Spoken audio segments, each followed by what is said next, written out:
టన్నుల కొద్ది పుర్రెలు శవాలు. India investigating mass killings in Dharmasthala.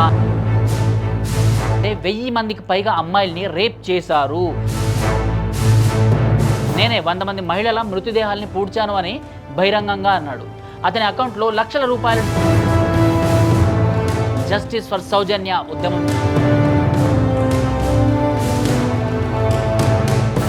కానీ సిట్ తవ్వకాల్లో ఒక్క మృతదేహం.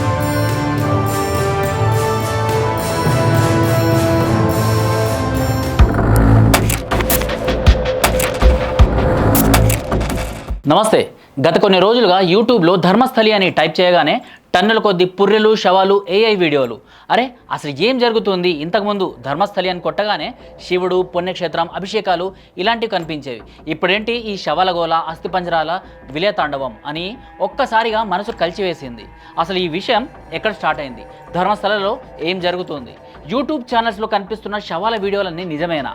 ఇంకొన్ని యూట్యూబ్ ఛానల్స్ వాళ్ళైతే ఏకంగా ఫోరెన్సిక్ ల్యాబ్స్లలో పరిశీలిస్తున్నారని చెప్పారు. అసలు కథ ధర్మస్థలిలో ఎలా మొదలైంది, ఎలా ముగిసిపోయిందో తెలుసుకుందాం. ధర్మస్థల విషయంలో అసలు మొదటి వార్త ఎలా మొదలైందో తెలుసా?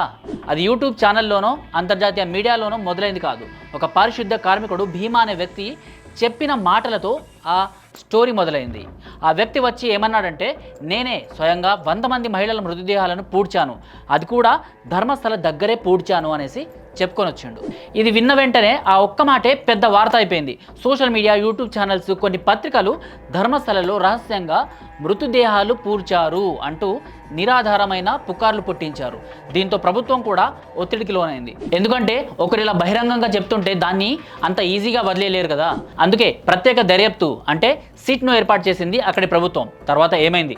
భీమా చెప్పిన ప్రతి ప్రదేశానికి సిట్ వెతికింది. అక్కడ తవ్వకాలు చేశారు, మృతదేహాలు పూడ్చారు అన్న ప్రతి లొకేషన్లో తవ్వకాలు జరిగాయి. కానీ ఫలితం ఏమిటి? ఏ ఒక్క ప్రదేశంలో కూడా మృతదేహాలు దొరకలేదు.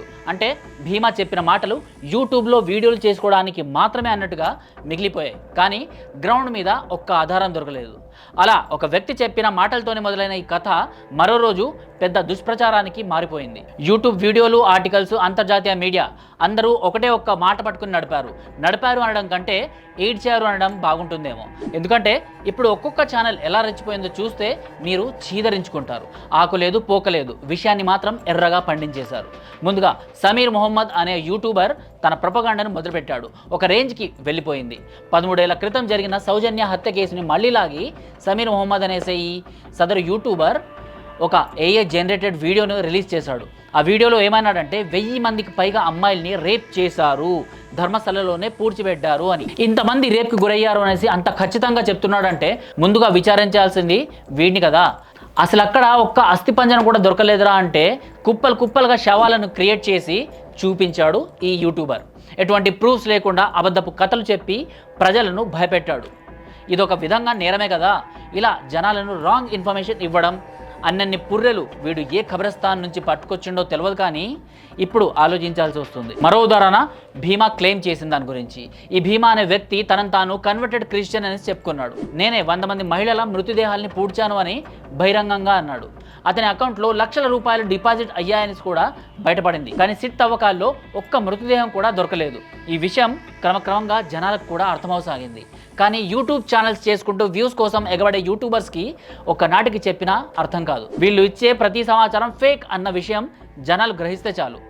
దీనికి తోడు సిట్ పై కాంగ్రెస్ ఒత్తిడి రోజుకి ఎక్కువైపోయింది. దినేష్ గుండూరావు అనేసే కాంగ్రెస్ మంత్రి బహిరంగంగానే అన్నాడు, సిట్ని మేము లెఫ్టిస్ట్ల ప్రెషర్ వల్లే ఏర్పాటు చేశాము అని. అంటే ప్రభుత్వమే అంగీకరించింది ఈ మొత్తం దర్యాప్తు రాజకీయ ప్రెషర్ వల్లే జరిగిందని. ఇందులో అంతర్జాతీయ మీడియా జోక్యం కూడా విపరీతమైపోయింది. అర్థం కాని విషయం ఏంటంటే అక్కడ ఆధారమే దొరకలేదురా దేవుడా అంటే ఈ మీడియా గోల్ ఏంటో ఇంకా అర్థం కాలేదు. ఈ ఫేక్ స్టోరీని అల్ జజీరా తీసుకొని ప్రపంచానికి పంచింది. India investigating mass killings in Dharmasthala అని హెడ్లైన్ పెట్టింది కూడా. అదే కథను BBC కూడా పట్టుకొని ఇంగ్లీష్తో పాటు భారతీయ భాషల్లో నడిపించింది. వీళ్ళందరి లక్ష్యం ఒకటే, హిందుత్వాన్ని అపహాస్యం చేయడం. అక్కడితో ఆగక ఇందులో ఒక మూక జస్టిస్ ఫర్ సౌజన్య ఉద్యమం అంటూ రోడ్లెక్కేశాయి. ఇదేం చిన్న విషయం కాదు. దీని వెనుక దాగి ఉన్న ప్లాన్ వింటే ఆశ్చర్యపోతారు. ఒక స్టింగ్ ఆపరేషన్లో బయటపడింది ఏంటంటే ఈ ఉద్యమం అసలు సౌజన్య జస్టిస్ కోసం కాదు అని. వీరేంద్ర హెగ్డే గారిని ధర్మస్థల దేవాలయాన్ని అపఖ్యాతి పాలు చేయడమే నిజానికి దీని అసలు ఉద్దేశం. భీమా చెప్పగానే ఎస్డిపిఐ అనేసే రాడికల్ గ్రూప్ రోడ్లపైకి వచ్చి నిరసనలు చేపట్టింది. ఈ ఆధారాలు లేకున్నా కూడా కథను సత్యం అన్నట్లు జనాలకు చూపించే ప్రయత్నం చేసింది. ఇలాంటి వార్తలు రోజు వస్తున్నా కొద్దీ టీవీల్లో, మొబైల్లో చూస్తూ సోషల్ మీడియాలో ఈ లెఫ్టిస్టులు పిచ్చి కుక్కల్లా రెచ్చిపోయారు. అబ్బో, అసలు సిపిఐ అంటే లెఫ్ట్ పార్టీకి సంబంధించిన వాళ్ళ జోక్యం వేరే లెవెల్కి వెళ్ళిపోయింది. కేరళలోని సిపిఐ పార్టీ రాజ్యసభ్యుడు సంతోష్ కుమార్ పి, అతని పేరు ఇదంతా, ధర్మస్థల వ్యవహారం చాలా సీరియస్ అని లేఖ రాశాడు. ఆధారాలు బయటపడకుండానే, నిజం తెలుసుకోకుండానే హిందూ ఆలయంపై దాడి చేయడమే ప్రధాన ఉద్దేశం అని ఫైనల్గా స్పష్టమైంది. సుప్రీంకోర్టు లాయర్ కేవి ధనంజయ్ అనే మేధావి కేరళ ముఖ్యమంత్రికి ఓ లేఖ రాసి ఈ విషయం కేరళ అసెంబ్లీలో చర్చించండి అంటూ కోరాడు. అసలు కర్ణాటక ఆలయం విషయంలో కేరళ ప్రభుత్వానికి సంబంధం ఏంటి అని ఎవరైనా లోతుగా ఆలోచిస్తే ఈజీగా అర్థమవుతుంది. ఇక్కడ కూడా రాజకీయ మలిపే అనేసి. అంటే ఈ ఒక్క న్యూస్ని ఆధారం చేసుకొని దేశవ్యాప్తంగా అందరూ ఏకమై పూర్తిగా హిందుత్వాన్ని తప్పుపట్టే ప్రయత్నం చేద్దామని ప్రయత్నించారు. దీని మీద ది న్యూస్ మినిట్ ధర్మస్థల మీద 24 గంటల పాటు ఆర్టికల్స్ మీద ఆర్టికల్స్ రాసింది. అదే డిఎంకే లీడర్కి సంబంధం ఉన్న గిండి రేప్ కేసు మీద మాత్రం కేవలం 4 ఆర్టికల్స్ రాసింది. ఒక పక్క సెలెక్టివ్ టార్గెటింగ్, మరోపక్క సెలెక్టివ్ సైలెన్స్. చూస్తుంటే మీకు అర్థమవట్లేదా పక్కా అని? ఏం లేదండి, ముందు ఒక ఫేక్ న్యూస్ ప్రచారం చేసి నిజ నిజాలను బయటపడేలోపు ఈ పీరియడ్లో పూర్తిగా జనాల్లోకి హిందుత్వం అంటేనే ఒక హేయ భావం కలిగించే విధంగా అసత్య ప్రచారాన్ని జొప్పించి ప్రిపేర్ చేసి పెట్టడమే అన్నమాట. ఆ తర్వాత ఎప్పటికో విషయంలోని సత్య అసత్యాలు తెలిసిన కూడా ఈ గ్యాప్లలో జనాల మీద పడ్డ ముద్ర చాలా ప్రభావితంగా ఉంటుంది అని ప్లాన్ చేశారు.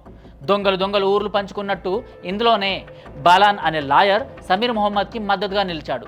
మంజునాథ స్వామి ఏ మతానికి చెందినవాడు అంటూ హిందువుల భావాలని అవమానించాడు. ఎస్డిపిఐ కన్వెన్షన్స్లో పాల్గొని హిందువులపై తీవ్ర ఆరోపణలు చేశాడు. దీని అంతటికీ కాంగ్రెస్ ఐటీ సెల్ పూర్తి బాధ్యత ఉంది. జూలై 16, 18 మధ్య కాంగ్రెస్ ఐటీ సెల్ ట్విట్టర్లో సిట్ ఏర్పాటు కోసం పెద్ద ఎత్తున ప్రచారం చేసింది. 19 సాయంత్రం సీఎం సిద్ధరామయ్య సిట్ ఏర్పాటు చేశారు. ఇది యాదృచ్ఛికమా లేక ముందే ప్లాన్ అయిందా అన్న అనుమానం అప్పుడే వచ్చింది. ఇప్పుడు ఫైనల్ రివీల్, భీమా ఒప్పుకున్న నిజం. 18 ఆగస్టు 2025 అంటే మొన్న భీమా స్వయంగా సిట్ ముందు ఒప్పుకున్నాడు. ఇదంతా ఒక గ్రూప్ ఒత్తిడి చేస్తేనే ఆడిన అబద్ధం అని. నేను 2014 నుంచి తమిళనాడులో ఉన్నాను, 2023లో నన్ను ప్రెషర్ చేసి ఈ కేసు చేయించారు అని. దీంతో మొత్తం కుట్ర కూలిపోయింది. కర్ణాటక ముఖ్యమంత్రి స్వయంగా ప్రజలకు క్లియర్గా చెప్పారు, ధర్మస్థలలో అలాంటి సంఘటన అసలు జరగలేదు, ఇది పూర్తిగా ఫేక్ న్యూస్ మాత్రమే. అంటే ఒక పారిశుద్ధ కార్మికుడు చెప్పిన మాటల ఆధారంగా మొదలై మీడియా, యూట్యూబ్, అంతర్జాతీయ ఛానల్స్, రాజకీయ పార్టీలు అన్నీ కలిసి ఒక అబద్ధంను దేశమంతా వ్యాప్తి చేశాయి. దేశమే కాదు, ప్రపంచమంతా వ్యాప్తి చేశాయి. చివరికి సత్యం బయటపడింది. ధర్మస్థల కోట్లాది మంది విశ్వసించే ధర్మక్షేత్రం. అది ఎప్పటికీ ఇలాంటి అబద్ధాలతో మసకబారదు అన్నది వాస్తవం. ముందుగా ప్రభుత్వం రుజువులు చేయకుండానే ఫేక్ వార్తలతో యూట్యూబ్లో వీడియోలు చేసే ప్రతి యూట్యూబర్స్పై కఠినంగా చర్యలు తీసుకోవాలి. ఇప్పుడు ఏఐ ఒకటి వచ్చింది కదా, ఇక టన్నుల కొద్దీ పుర్రెలు, అస్థిపంజరాల్ని, శవాల్ని పుట్టిస్తున్నారు. జనాలు నమ్మబలికే విధంగా రెడీ చేసి వాళ్ళ ఆలోచనలకు చెదపురుగుల్లా ప్రవేశిస్తున్నారు. ఇంకా మనం కూడా ఒక పాఠం నేర్చుకోవాలి. ఏ వార్తలు విన్నా కూడా ముందుగా అది నిజమా అబద్ధమా అని తెలుసుకోవాలి. ఎందుకంటే మనం నమ్మే ఒక అబద్ధం మన సమాజాన్ని మొత్తానికే నష్టం కలిగించగలదు.